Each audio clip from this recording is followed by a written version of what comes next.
give you guys a little update of what we're doing. We're on the very north side of this WRP track. The wind's blowing from the southeast, so it's blowing from the WRP out into the field. And the reason we set up in this location is because 5 days ago, we got our first picture of a shooter buck on this place. Now, it was about 800 yards from here, south of us, but it was coming from this direction. And last year, I set a camera up on this trail right here, and I got a lot of bucks in daylight on this trail. And so I thought it was worth a shot to come down here and see if we couldn't catch him coming out to this field, feeding on this volunteer winter grass that's growing out in this field. Now, the struggle that we're having, and it's on purpose, we're hunting with a recurve this year, and so that makes everything different. I could hunt on one of our shooting lanes and see deer, no problem. I could see some does, probably small bucks. But I'm not trying to kill a doe. I'm not trying to kill a small buck. I'm trying to kill a mature buck. So you gotta hunt a little bit different. And so what we're trying to do is just hunt some of these trails in these close quarters next to the bedding areas. Just, we're only giving ourselves about 15, 20-yard shots. If that deer comes out on this trail this afternoon, it'll be about a 15-yard shot. So it'll be perfect. I have no idea what we're gonna see. And I know you get tired of watching videos where we're not seeing anything, but that's because we're not trying to see a ton of deer. We're just trying to get a big mature buck. And you gotta hunt that different. Unless it's the rut and they're just running around chasing does, you gotta hunt them different. And so we're just trying to hunt these trails coming out of these bedding areas. We're making it hard on ourselves by minimizing our distance by shooting a recurve, but it's the challenge that makes the hunt for me, so that's why we're doing it this way.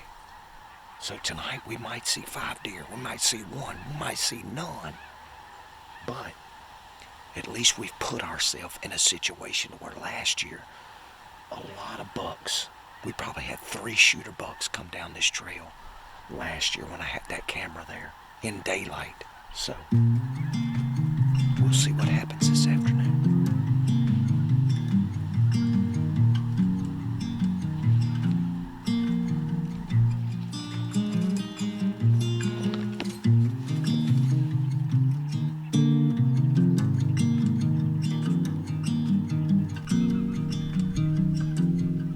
I know you guys can see all that back behind me.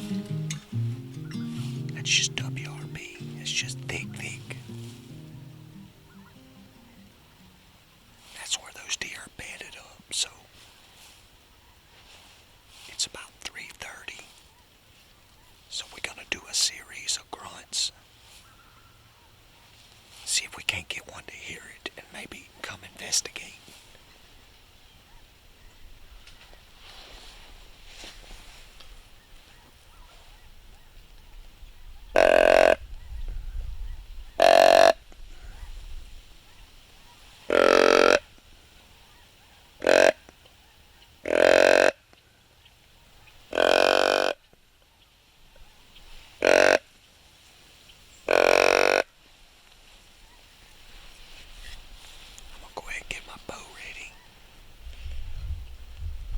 You never know. And we're so close. We're gonna have to be ready.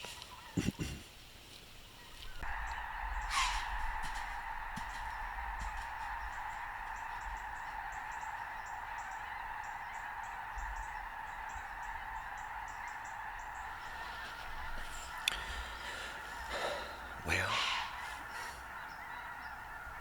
you can hear that deer blowing. That worked just like it's supposed to. A doe came in. But son, she was right on top of me before I knew it.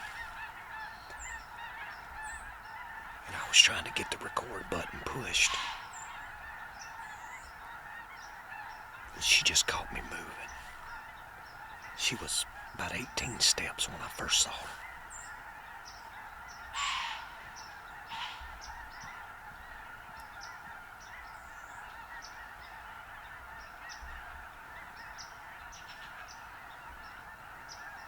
It's so hard to hit these suckers on the ground.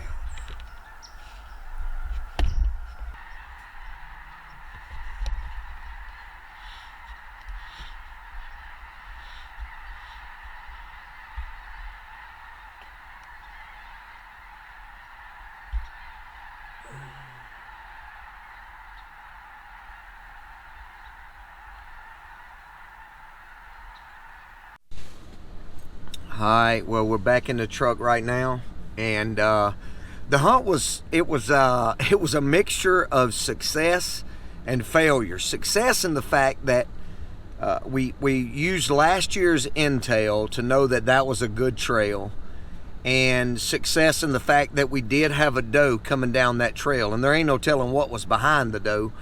But the problem was, she saw me moving just a little bit, trying to get record pushed and all that, and that's the plague of trying to film your hunts and being on the ground. But anyway, she saw me. She started blowing, just acting crazy. I mean, she knew something was up. Didn't know what it was, but knew something was up. So anyway, once she kind of filtered off into the woods, I was going to slip out to the edge of the lane because I figured I done busted everything up by then. And I was going to see if I could see her through the woods and get a little footage of her. And when I stepped out to the edge of the lane, there were 4 deer about 150 yards down the lane coming my direction. So I got a little video footage of them. But anyway, I'm going to let that spot rest for a few days now since I bumped that deer. But I will be having a stand hung in a tree right there on that fence row on that trail, because I think that's a great spot, especially the further the year goes on. Last year, late season, those bucks were using that trail big time. So glad to know it's still active. I'll have a stand set there before the end of the year, and hopefully we can get one. But another lesson learned, it is super hard to kill these deer on the ground with a recurve when you got to be so close. But it sure is fun and frustrating at the same time. Anyway, that's the hunt for today. We'll check with you guys on the next one.